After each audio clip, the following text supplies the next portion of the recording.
ঝালমুড়ি বিক্রি করতে যেতে হবে। এই তো মা, আমরা উঠে পড়েছি। আমাদেরকে তাড়াতাড়ি নাচতে দাও, তারপরে ঝালমুড়ি নিয়ে চলে যাব। তোরা বস, আমি নাস্তা নিয়ে আসছি। ঝালমুড়ি নেবে গো? ঝালমুড়ি, খুব মজার মজার ঝালমুড়ি। নিয়ে যাও নিয়ে যাও, মজার ঝালমুড়ি নিয়ে যাও। কালু কালু, ওই দেখো, টুনির মেয়েরা ঝালমুড়ি নিয়ে বেরিয়ে পড়েছে, আর সব ক্রেতারা ওই দিকেই চলে যাচ্ছে। আমাদেরকে এখনই যেতে হবে। হ্যাঁ হ্যাঁ, চলো, তাড়াতাড়ি চলো। ঝালমুড়ি নিবে গো?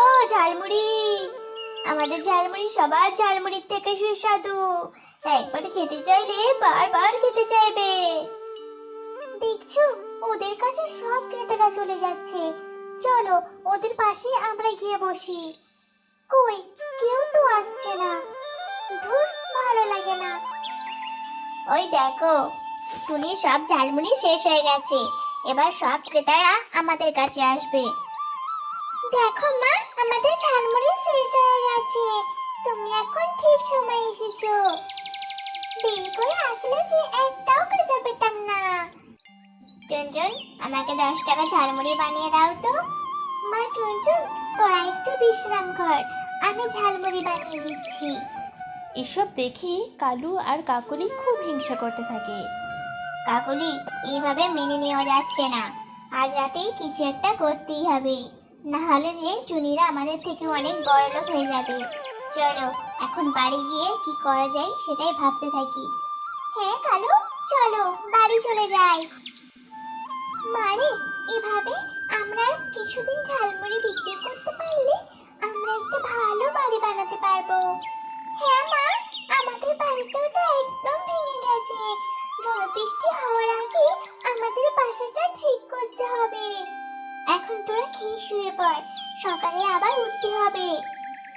কাকুলি, ওই দেখো টুনির ঠেলা গাড়ি, চলো ওটাকে পুড়িয়ে ফেলি।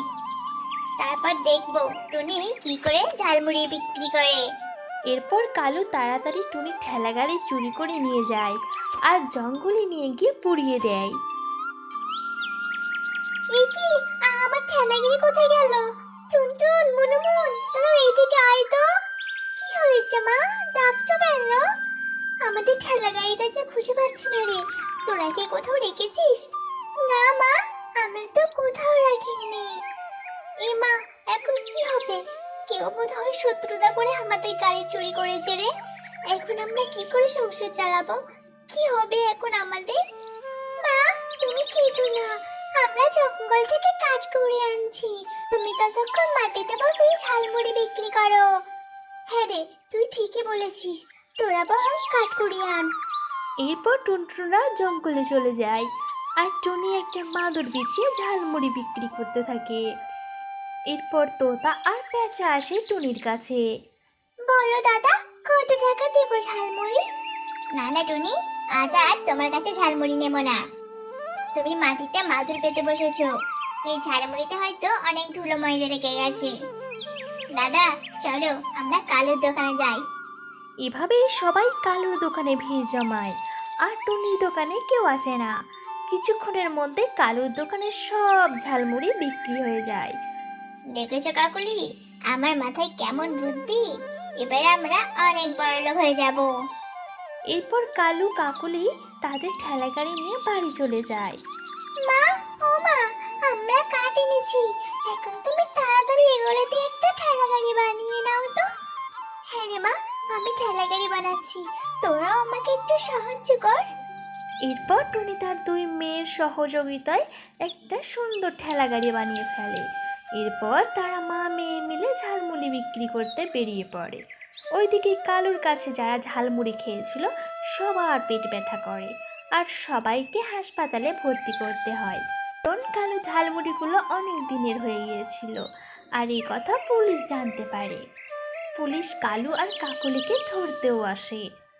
এই, তুমি বাসি ঝালমুড়ি বিক্রি করো নাকি? না না স্যার, আমি কোনো বাসি ঝালমুড়ি বিক্রি করি না। আমি তো একদম টাটকা ঝালমুড়ি বিক্রি করি। কিন্তু কেন স্যার, কি হয়েছে? কালো নামে একটা পাখি বাসি ঝালমুড়ি বিক্রি করেছে, তা খেয়ে সবাই অসুস্থ। তুমি একটু কালুর বাড়িটা দেখিয়ে দাও তো। হ্যাঁ স্যার, চলুন।